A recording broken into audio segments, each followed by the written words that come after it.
સામાજિક વિજ્ઞાન પ્રકરણ નંબર 20 ભારતની સામાજિક સમસ્યાઓ અને પડકારોનો આપણે અભ્યાસ કરી રહ્યા છીએ. મિત્રો, અગાઉના લેક્ચરની અંદર આપણે સાંપ્રદાયિકતા વિશે વાત કરી હતી. ગયા લેક્ચરની અંદર આપણે લઘુમતીઓની વાત કરી હતી. લઘુમતી કોને કહેવાય? તો કે દેશ કે પ્રદેશની કુલ જનસંખ્યાના અડધા કરતા પણ ઓછી જનસંખ્યા ધરાવતા લોક સમૂહને આપણે લઘુમતી તરીકે ઓળખીએ છીએ. પ્રાદેશિક લઘુમતી અને રાજ્ય સ્તરની એટલે કે રાષ્ટ્રીય કક્ષાની લઘુમતી એ બંનેની વ્યાખ્યા કે સંકલ્પના અલગ અલગ હોઈ શકે. કોઈ પણ દેશની અંદર બહુમતીમાં હોય એવી જનસંખ્યા એ પ્રદેશની અંદર બહુમતીમાં પણ હોઈ શકે અને બહુમતીમાં જે લઘુમતી સંખ્યા હોય એ રાષ્ટ્રીય સ્તરે એ બહુમતીમાં પણ હોઈ શકે. આપણે ગયા ચેપ્ટરની અંદર ગયા લેક્ચરની અંદર આપણે જમ્મુ કાશ્મીર અને સાથે ભારત એ બંનેની આપણે સરખામણી કરી હતી. તો એની અંદર આપણે જોવા મળ્યું હતું કે ભારતમાં હિન્દુની સંખ્યા બહુમતીમાં છે, જ્યારે દેશ કક્ષાએ જમ્મુ કાશ્મીરમાં એ લઘુમતીમાં છે. એ જ રીતે જમ્મુ કાશ્મીરમાં બહુમતીમાં રહેલા મુસ્લિમો એ રાષ્ટ્રીય સ્તર પર શેમાં છે? લઘુમતીમાં. એટલે બંને જગ્યાએ એની સંકલ્પના ભિન્ન હોઈ શકે. આપણા દેશની અંદર લઘુમતી વર્ગ જે છે એના કલ્યાણ માટે ભારત સરકાર દ્વારા બંધારણમાં કેટલાક નિયમો અથવા તો કેટલાક જે સલાહ સૂચનો જે છે એ આપવામાં આવી છે, જેને આપણે જોગવાઈ તરીકે ઓળખી શકીએ. તો અત્યારના લેક્ચરની અંદર આપણે લઘુમતીઓ જે છે એના હિત અને કલ્યાણ માટે ભારત સરકાર દ્વારા બંધારણમાં કઈ કઈ જોગવાઈ કરવામાં આવી છે એના વિશે આપણે શીખી રહ્યા છીએ. આ પ્રશ્ન પૂરો થાય પછી આપણે વાત કરીશું જ્ઞાતિવાદની, પરંતુ અત્યારે લઘુમતી વિશે આપણે શીખી રહ્યા છીએ. તો લઘુમતીઓ માટે બંધારણમાં વિશેષ જોગવાઈ. કઈ વિશેષ જોગવાઈ? વિશેષ જોગવાઈ કોને કહેવાય? તો સામાન્ય કરતા કંઈક અલગ હોય એને આપણે વિશેષ જોગવાઈ તરીકે ઓળખીએ છીએ. પ્રથમ વાક્ય છે, લઘુમતીઓના હિતો અને તેમના કલ્યાણ અને વિકાસ માટે રાષ્ટ્રીય લઘુમતી પંચની રચના કરવામાં આવી છે. મિત્રો, એનો અર્થ એ થાય કે લઘુમતીઓ સાથે કોઈ પણ પ્રકારનો અન્યાય કે ભેદભાવ ન થાય એ જોવા માટે દેશની અંદર રાષ્ટ્રીય લઘુમતી પંચની જોગવાઈ કરવામાં આવી છે. ઓકે, ચલો. આ લઘુમતી પંચ જે છે, જે રાષ્ટ્રીય લઘુમતી પંચ તરીકે ઓળખાય છે, એ આખા દેશની અંદર રહેલા લઘુમતીઓના કલ્યાણ અને વિકાસ માટેની યોજનાનો યોગ્ય અમલ થાય છે કે કેમ, અથવા લઘુમતીઓને જો કોઈ અન્યાય થતો હોય તો એની સામે એ પોતે એક્શન લેવાય છે કે કેમ એ જોવાનું કાર્ય કરે છે. એટલે કે લઘુમતીના હિત માટે આ પંચની રચના કરવામાં આવી છે. હવે આપણે બે પ્રકારે આ લઘુમતીઓને જે વિશેષ અધિકાર આપવામાં આવ્યા છે એના વિશે વાત કરીએ છીએ. પ્રથમ વાત કરીએ ધાર્મિક સ્વતંત્રતાનો અધિકાર અને બીજો સાંસ્કૃતિક અને શૈક્ષણિક અધિકાર. તો પ્રથમ વાત કરીએ ધાર્મિક સ્વતંત્રતાનો અધિકાર. આ અધિકાર લઘુમતીઓને એ વાતનો વિશ્વાસ અપાવે છે કે તે પોતાના ધર્મના પ્રચાર, પ્રસાર અને પ્રોત્સાહન માટે પ્રયત્ન કરી શકે છે. મિત્રો, લઘુમતી એટલે કેવા? તો કે જેમની જનસંખ્યા કેવી છે? ઓછી. તો અહીંયા ધાર્મિક લઘુમતીનો અધિકાર એ પોતે એ વાતનો આ લઘુમતીઓને વિશ્વાસ અપાવે છે કે તમે ભલે ઓછી સંખ્યામાં હો, પરંતુ તમે તમારા ધર્મના પ્રચાર, પ્રસાર અને એની સાથે સાથે પ્રોત્સાહન માટે તમે પ્રયત્ન કરી શકો. એટલે કે તમને તમામ પ્રકારની ધાર્મિક સ્વતંત્રતા જે છે એ આપવામાં આવે છે. ત્યારબાદ કાયદો બળપૂર્વકના ધર્માંતરણ એટલે કે ધર્મ પરિવર્તનને માન્ય રાખતો નથી. વ્યક્તિ સ્વેચ્છાએ પોતે કોઈ ધર્મનો અંગીકાર કરે, કોઈ ધર્મનો ત્યાગ કરે તો એ વાત બરાબર છે, પરંતુ કોઈ વ્યક્તિને બળજબરીપૂર્વક કોને કહેવાય? એની ઈચ્છા વિરુદ્ધ જો ધર્મ પરિવર્તન કરાવવામાં આવે અને અદાલતની અંદર એ વ્યક્તિ જો એવું સ્ટેટમેન્ટ આપે કે મને આ વ્યક્તિએ બળજબરીપૂર્વક ધર્માંતરણ કરાવ્યું છે, તો એનો અર્થ એ થાય કે કાયદો એને માન્યતા આપતો નથી અને એના ધર્માંતરણ જે છે એને રદ ગણવામાં આવે છે. એટલા માટે કાયદો બળપૂર્વકના ધર્માંતરણ એટલે કે ધર્મ પરિવર્તનને માન્ય રાખતો નથી. સરકારી સહાય લેતી કોઈ પણ શિક્ષણ સંસ્થામાં ધાર્મિક શિક્ષણ આપી શકાતું નથી. મિત્રો, જે સરકારી સહાય લેતી હોય, જેને આપણે ગ્રાન્ટેડ સ્કૂલ કહીએ, જેનું અનુદાન સરકાર દ્વારા આપવામાં આવે છે, અને આપણે સૌ જાણીએ છીએ કે સરકાર કેવી છે? બિનસાંપ્રદાયિક. એનો અર્થ એ થયો કે જે બિનસાંપ્રદાયિકતાનું આચરણ કરતી હોય એવી કોઈ પણ સરકારી શાળાની અંદર કે જે સરકારના અનુદાનથી ચાલતી હોય એની અંદર કોઈ ધર્મના આધારે કોઈ શિક્ષણ આપી શકાતું નથી. માની લઈએ કે આપણે વાત કરીએ કે કોઈ બાઇબલ વિશેનું જ્ઞાન છે, ભગવદ્ ગીતા અંગેનું જ્ઞાન છે, રામાયણ છે કે મહાભારત, આ બધા ધર્મ પુસ્તકો છે. એના પછી કુરાન એ શરીફ, તો આવા કોઈ પણ ધર્મ પુસ્તકો જે છે એનું શિક્ષણ તે આપવામાં આવતું નથી. ત્યારબાદ વાત કરીએ તો અહીંયા તમામ ધાર્મિક સમુદાયોને તેમના ધર્મના વ્યવસ્થાપન અને ધાર્મિક કાર્યો માટે સંપત્તિ મેળવવાનો અને દેખરેખ રાખવાનો અધિકાર છે. મિત્રો, દરેક પ્રકારના ધાર્મિક સંપ્રદાય, હિન્દુ, મુસ્લિમ, શીખ, ઈસાઈ, જૈન, બૌદ્ધ ધર્મ, પારસી, આવા બધા ધર્મના લોકો જે છે એ પોતાના ધર્મના વ્યવસ્થાપન માટે, માની લો કે કોઈ જગ્યાએ મદ્રેસાનું નિર્માણ કરવું છે, મસ્જિદનું નિર્માણ કરવું છે, ચર્ચનું નિર્માણ કરવું છે, મંદિરનું નિર્માણ કરવું છે, તો અહીંયા શું કહે છે, ધર્મના વ્યવસ્થાપન અને ધાર્મિક કાર્ય માટે સંપત્તિ મેળવી શકે છે. એટલે કે આ એને અધિકાર છે. અને સાથે સાથે તેમની દેખરેખ રાખવાનો પણ અધિકાર આપવામાં આવ્યો છે કે આવી સંપત્તિ તમે પ્રાપ્ત કરી શકો અને એની સાર સંભાળ લઈ શકો. આ થયો અધિકાર, ધાર્મિક સ્વતંત્રતાનો અધિકાર. ત્યારબાદ આપણે સાંસ્કૃતિક અને શૈક્ષણિક અધિકારની વાત કરી. આ અધિકાર દ્વારા લઘુમતીઓ પોતાની લિપિ અને સંસ્કૃતિનું રક્ષણ કરી શકે છે. મિત્રો, આપણે વાત કરીએ છીએ કે અહીંયા આપણે ઇન્ડિયા કોલોની વિસ્તારની અંદર ઠક્કરબાપાનગર છે, જેની અંદર સિંધી લોકોની વસ્તી છે. તો સિંધી લોકો પોતાની વસ્તી જે છે એના પ્રમાણમાં પોતાની ભાષા અને પોતાની લિપિ જે છે એનું પોતે સંવર્ધન કરી શકે. એટલે કે અહીંયા લઘુમતીઓ પોતાની લિપિ અને સંસ્કૃતિનું સંરક્ષણ કરી શકે છે.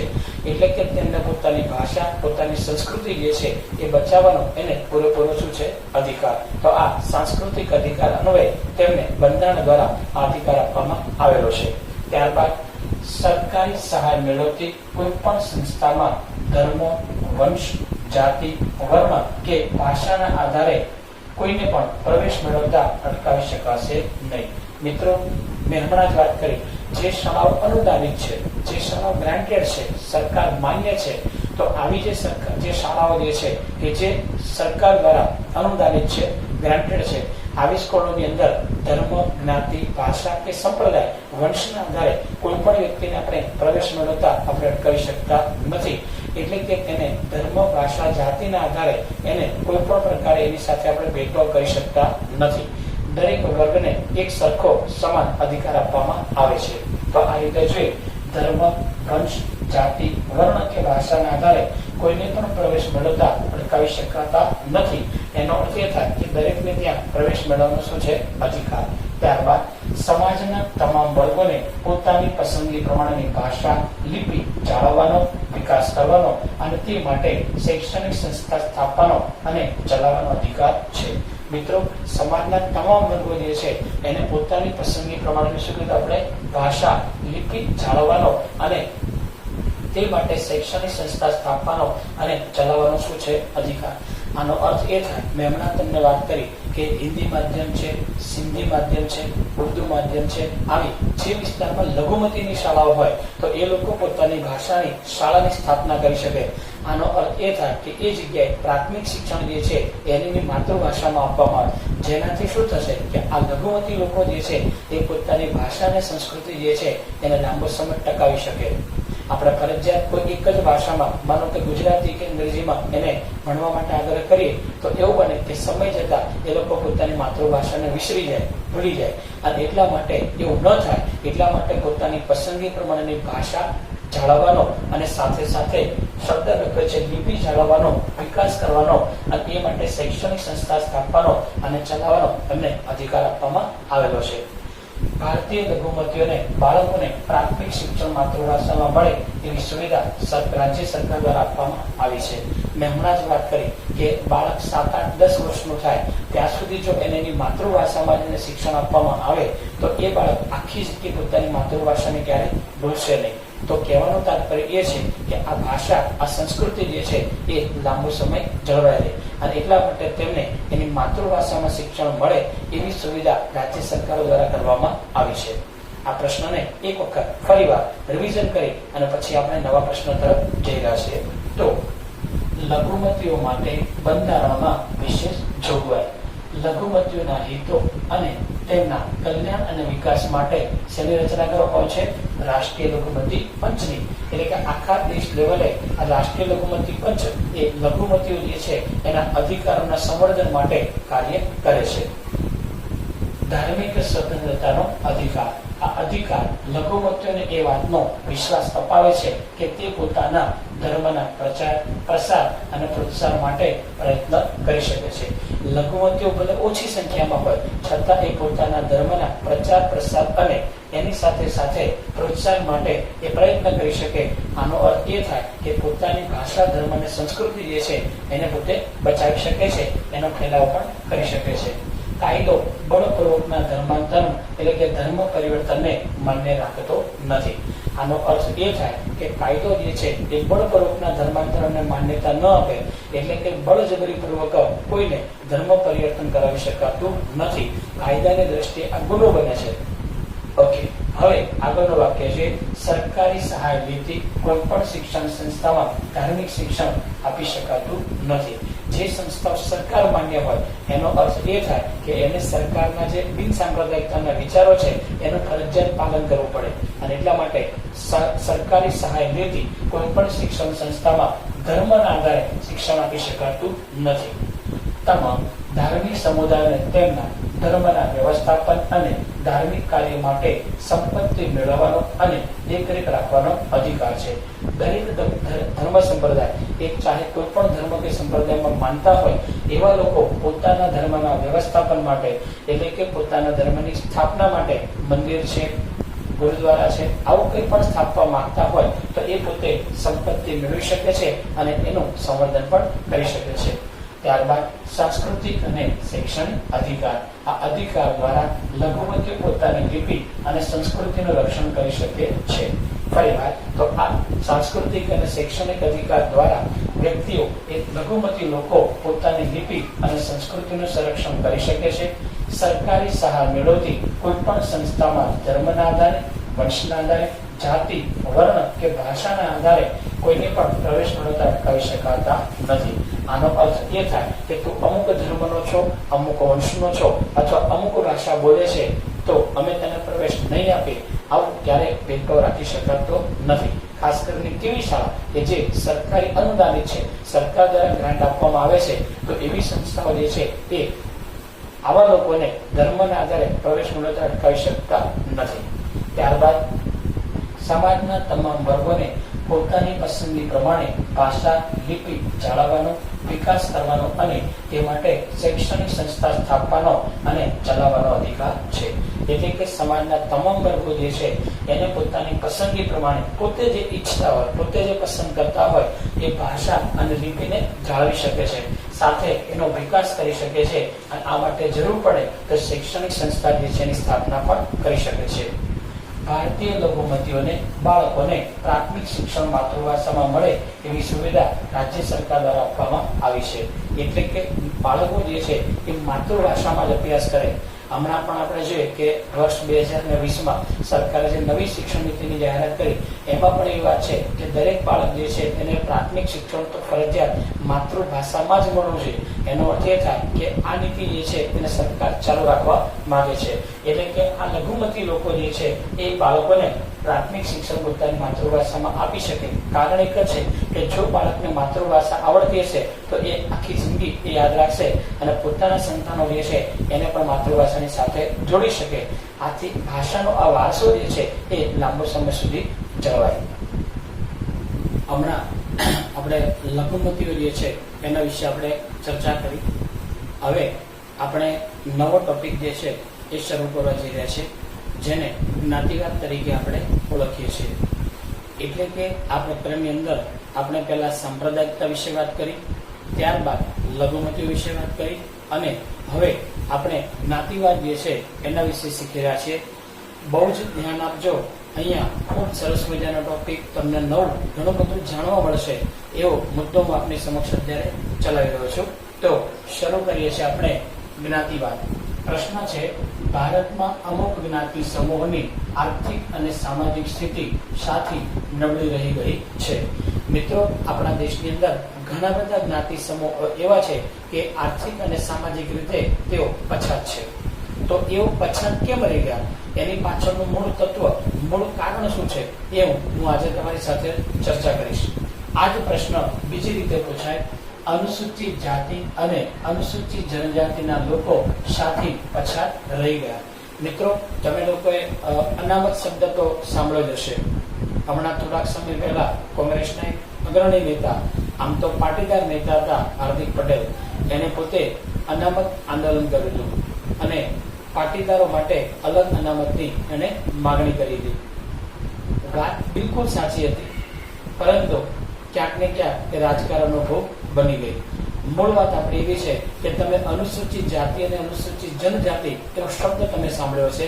તો આ અનુસૂચિત જાતિ અને જનજાતિ એ મૂળતઃ કોણ છે અને આ અનુસૂચિત જાતિ જનજાતિના લોકોને કેમ વિશેષ અધિકારો આપવામાં આવ્યા, એના વિશે આપણે આજે અને આવતા લેક્ચરની અંદર આપણે વિશેષ ચર્ચા કરવાના છીએ. તો હવે આપણે શરૂઆત કરી રહ્યા છે. તો અહીંયા પહેલો ટોપિક જે છે અનુસૂચિત જાતિ. મિત્રો, તમે SC ST એવો શબ્દ સાંભળ્યો છે. SC નો મતલબ થાય શેડ્યુલ કાસ્ટ, જેને ગુજરાતીમાં આપણે અનુસૂચિત જાતિ તરીકે ઓળખીએ છીએ. તો આ લોકો કોણ છે અને એમની સ્થિતિ કેમ આવી છે, તો એના વિશે આપણે જોઈ રહ્યા છે. શરૂઆત કરીએ આપણે. તો ભારતની સમાજ રચનામાં જ્ઞાતિઓનું અસ્તિત્વ સદીઓથી રહ્યું છે. આમ સામાજિક સંરચના એ જ્ઞાતિ પર આધારિત છે.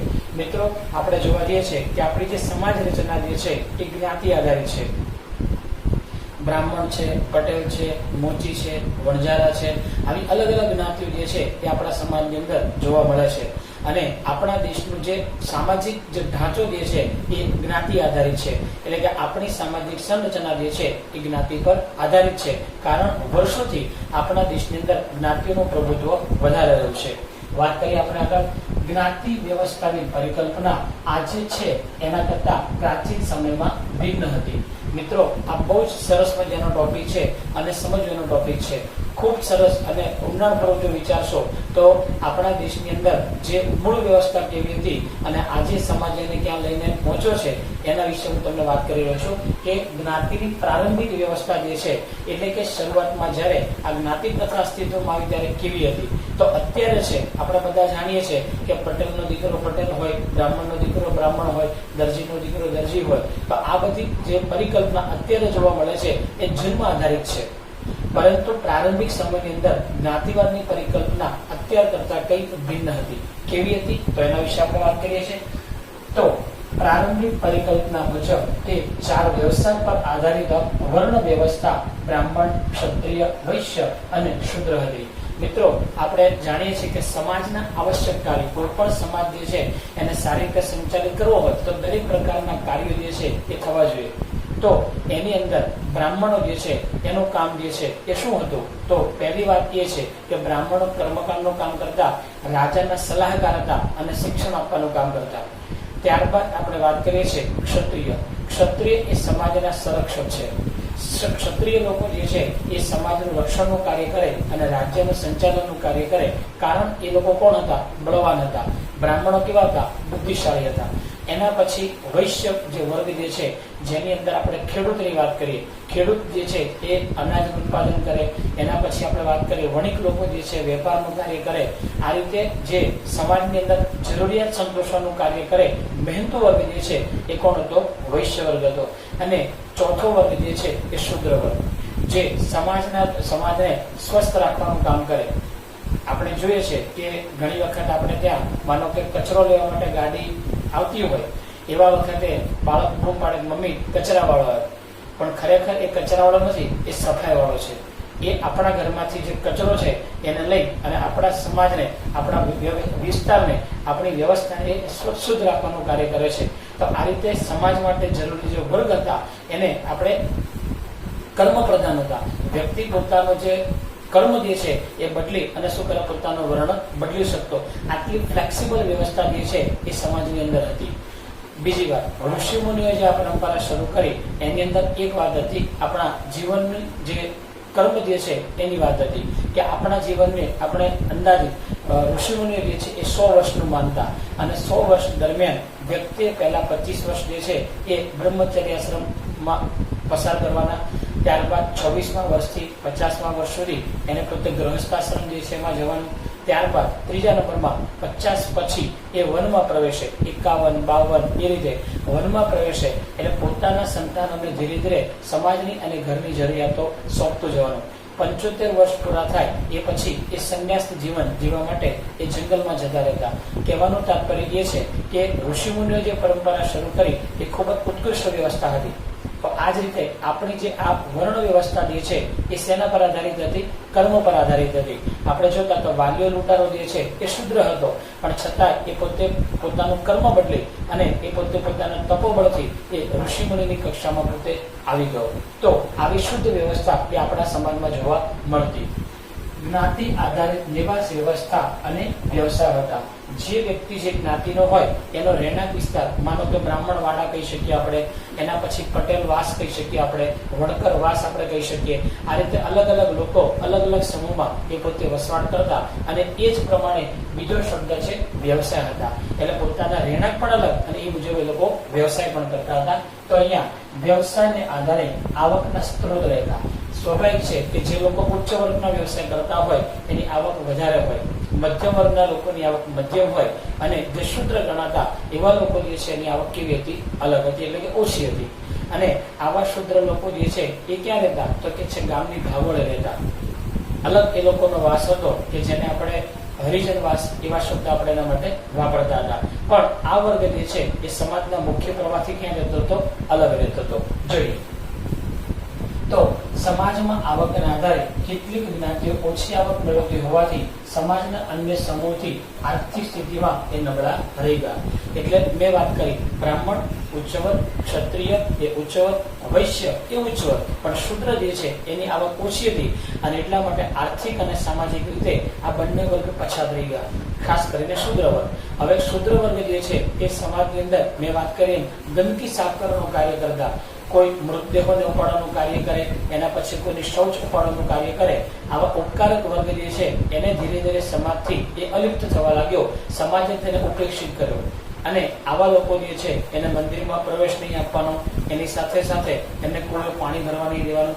એના પછી એવા લોકો જે છે એને શિક્ષણથી પણ વંચિત રાખવામાં આવતા, એટલે કે એમના બાળકોને શાળામાં પ્રવેશમાં આપવામાં ન આવતો. ધીરે ધીરે કરતા કરતા આ વર્ગ જે છે એ સમાજથી કેવો રહી ગયો? પાછળ રહી ગયો. અને એ વર્ગ જે છે એ આપણો આજનો અનુસૂચિત જાતિ વર્ગ, જેને આપણે એસટી તરીકે આપણે ઓળખીએ છીએ. ક્લિયર છે? બરાબર? ઓકે, જોઈએ આગળ. તો બંધારણની કલમ 341માં જણાવ્યા પ્રમાણે અનુસૂચિમાં સમાવિષ્ટ જ્ઞાતિને અનુસૂચિત જાતિ તરીકે ઓળખવામાં આવે છે. આપણા દેશની અંદર જે બંધારણની રચના થઈ એમાં કલમ 341 ની અંદર જે જ્ઞાતિ સમૂહોના નામ છે અથવા તો જે યાદી જે છે એ અનુસૂચિમાં આપવામાં આવી છે, તો એવા લોકો માટે આવી જ્ઞાતિઓને અનુસૂચિત જાતિ તરીકે આપણે ઓળખીએ છીએ. મિત્રો, હવે આપણે બીજા મુદ્દા તરફ જઈ રહ્યા છે, જેને અનુસૂચિત જનજાતિ એટલે કે એસટી તરીકે આપણે ઓળખીએ છીએ. શિડ્યુલ્ડ ટ્રાઇબ્સ જેને એસટી તરીકે ઓળખવામાં આવે છે. ઉપર વાત કરીએ આપણે એસસી ની અને અહીંયા વાત કરીએ છીએ એસટી ની. જો ઉપર જે છે એ લોકોની વાત કરીએ આપણે તો સોલંકી છે, પરમાર છે, એવી જે બધી જ્ઞાતિઓ જે છે એનો એમાં સમાવેશ થાય છે. એની સાથે સાથે અનુસૂચિત જાતિની વાત કરીએ તો આપણે જે વસાવા લોકો જેને કહીએ છીએ આપણે, એના પછી જે આદિવાસી લોકો કહીએ છીએ આપણે, તો એવા લોકો જે છે એનો અનુસૂચિત જનજાતિ જે છે એમાં એનો સમાવેશ કરીએ છીએ. તો હવે આ અનુસૂચિત જનજાતિ જે છે એ કઈ રીતે અસ્તિત્વમાં આવી, તો એના વિશે આપણે જોઈ રહ્યા છીએ. ભારતમાં અંગ્રેજોના શાસનકાળ પહેલાના સમયમાં કેટલીક જાતિઓ અન્ય સમૂહથી દૂર સહેલાથી પહોંચી ન શકાય એવા જંગલો અને પહાડી વિસ્તારોમાં અલગ વસવાટ કરતી હતી. મિત્રો, આપણે જોઈએ છે કે 8મા ધોરણની અંદર તમે ભણતા ગાંધીજીના એક અંતેવાસી હતા ઠક્કર બાપા, કે જેમણે વીર ઉત્કર્ષ સમાજની રચના કરી.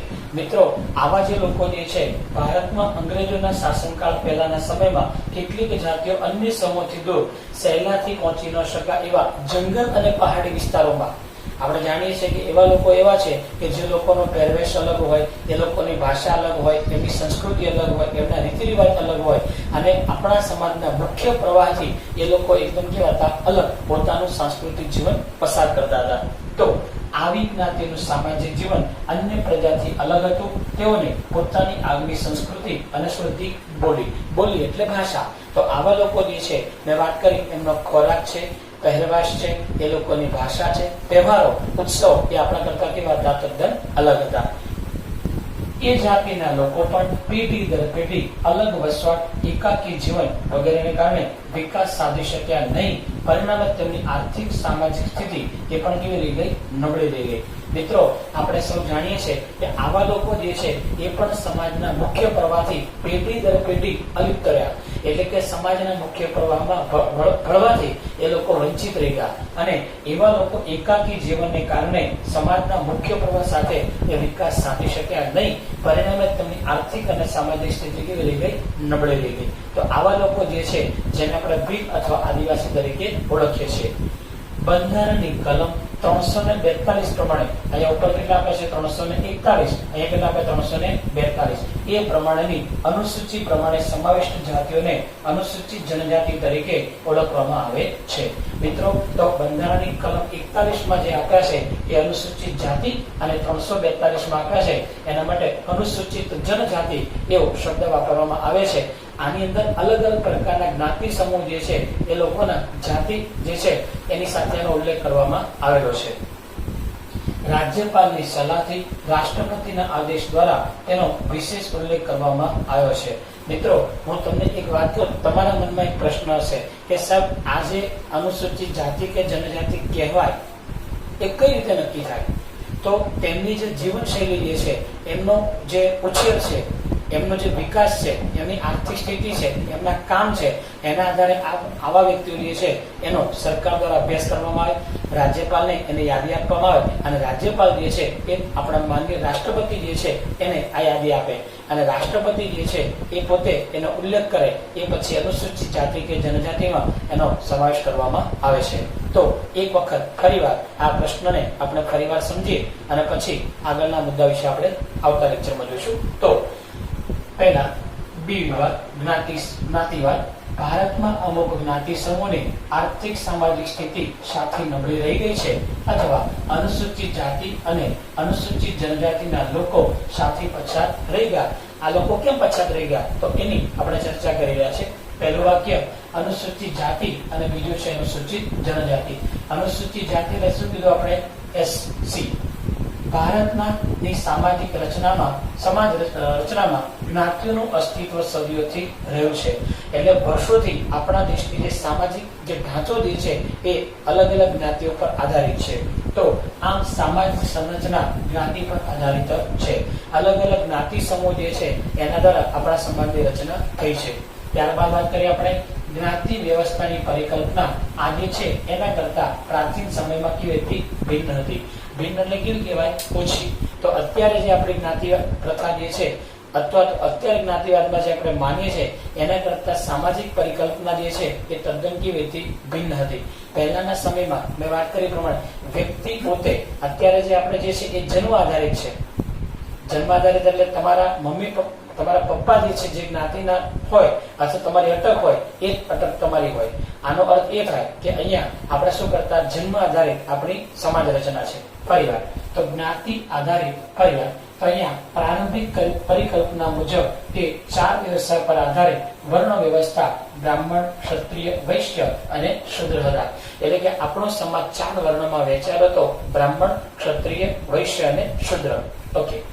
જ્ઞાતિ આધારિત નિવાસ વ્યવસ્થા અને વ્યવસાય હતા.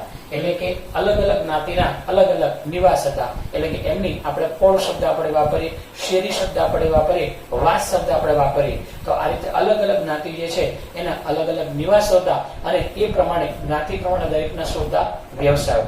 વાત કરીએ આપણે આગળ. વ્યવસાયને આધારે આવકના સ્ત્રોત રહેતા. જેવો જેનો વ્યવસાય હોય એ પ્રમાણે એની આવક હતી. ઉચ્ચ વર્ગના લોકોની વ્યવસાય ઉચ્ચ કક્ષાના ગણાતા માટે એમની આવક કેવી હતી? વધારે. જ્યારે નિમ્ન કક્ષાના લોકો જે છે જેને સમાજ નિમ્ન માનતો, સાચા અર્થમાં નિમ્ન નહોતા પણ સમાજ જે છે એને નિમ્ન માનતો અને માટે એમની આવક કેવી હતી? પ્રમાણમાં ઓછી. ત્યારબાદ સમાજમાં આવકના આધારે કેટલીક જ્ઞાતિ ઓછી આવક મેળવતી હોવાથી સમાજના અન્ય સમૂહથી આર્થિક સ્થિતિમાં કેવા રહી ગયા? નબળા. કેટલીક જ્ઞાતિઓ જે છે એની સમાજમાં એને નિમ્ન કક્ષાની ગણતા અને એને કારણે તેમની આવક પણ કેવી હતી? ઓછી. અને આવકના આધારે તેઓ મુખ્ય પ્રવાહથી અલિપ્ત થઈ ગયા અને ધીરે ધીરે કરતા કરતા સામાજિક રીતે જે છે એ પણ એને અલિપ્ત ગણવામાં આવે. ત્યારબાદ વાત કરીએ બંધારણની કલમ 341 જણાવ્યા પ્રમાણેની અનુસૂચિમાં સમાવિષ્ટ જ્ઞાતિને અનુસૂચિત જાતિ તરીકે ઓળખવામાં આવે છે. બંધારણની કલમ કઈ કીધી આપણને? 341. ઓકે, તો 341 જણાવ્યા પ્રમાણે અનુસૂચિમાં સમાવિષ્ટ જ્ઞાતિને અનુસૂચિત જાતિ તરીકે ઓળખવામાં આવે છે. ત્યારબાદ ત્રીજો મુદ્દો આપણે જોઈ રહ્યા છે. બીજો મુદ્દો અનુસૂચિત જનજાતિ ST. ઉપર SC માટે આપણે શેડ્યુલ કાસ્ટ અને ST માટે શેડ્યુલ ટ્રાઇબ્સ આવા શબ્દનો ઉપયોગ કરીએ છીએ અંગ્રેજીમાં. ભારતમાં અંગ્રેજોને શાસનકાળ પહેલાના સમયમાં કેટલીક જાતિઓ અન્ય સમૂહથી દૂર સહેલાઈથી પહોંચી ન શકાય એવા જંગલો અને પહાડી વિસ્તારમાં અલગ વસવાટ કરતા હતા. મિત્રો તમે જો કે જંગલો અને પહાડોમાં કોણ વસવાટ કરે? તો કે આદિવાસી અને ભીલ પ્રજા. તો આવા લોકોથી સહેલાઈથી આપણે પહોંચી ન શકાય એવા જંગલ અને પહાડી વિસ્તારમાં અંગ્રેજોના સમય કરતા પણ પહેલાના સમયથી આવી પ્રજા જે છે સુગર વસવાટ કરે છે.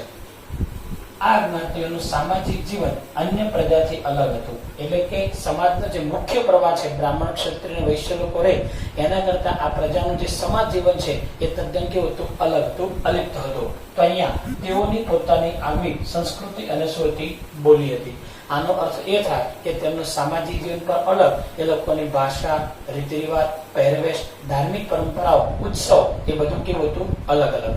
ત્યારબાદ વાત કરીએ આપણે એ જાતિના લોકો પણ પેઢી દર પેઢી અલગ વસવાટ, એકાકી જીવન વગેરેને કારણે વિકાસ સાધી શક્યા નહીં. પરિણામે તેમની આર્થિક અને સામાજિક સ્થિતિ નબળી રહી. આવી જે વ્યવસ્થા જે છે પેઢી દર પેઢી ચાલી 10 વર્ષ, 20 વર્ષ, 50 વર્ષ, 100 વર્ષ, 200 વર્ષ, એને કારણે આ જે પ્રજા છે એ સમાજના મુખ્ય જીવનથી કેવી રહી ગઈ? અલિપ્ત. અને વિકાસમાં એ લોકો પછાત રહી ગયા. કારણ કે તેમની પાસે જે વ્યવસાય હતા એ પણ સાવ પ્રાથમિક કક્ષાના વ્યવસાય હતા. એને કારણે તેમની સ્થિતિ એ નબળી રહી ગઈ. ત્યારબાદ વાત કરીએ બંધારણની કલમ 342 પ્રમાણેની અનુસૂચિમાં સમાવિષ્ટ જાતિઓને અનુસૂચિત જનજાતિ તરીકે ઓળખવામાં આવે છે. જેમ અહીંયા બંધારણની કલમ 341 પ્રમાણે અનુસૂચિત જાતિ તરીકે ઓળખીએ છીએ એમ 342 અનુસૂચિત જનજાતિ તરીકે એને આપણે ઓળખીએ છીએ. હવે આવી જ્ઞાતિની જાહેરાત કોના દ્વારા કરવામાં આવે? તો રાજ્યપાલની ભલામણથી, રાજ્યપાલની સલાહથી એ રાષ્ટ્રપતિને શું કરશે? પોતે ભલામણ કરે અને રાષ્ટ્રપતિ પોતે આદેશ બહાર પાડે અને આવી જ્ઞાતિ જે છે એનો ઉલ્લેખ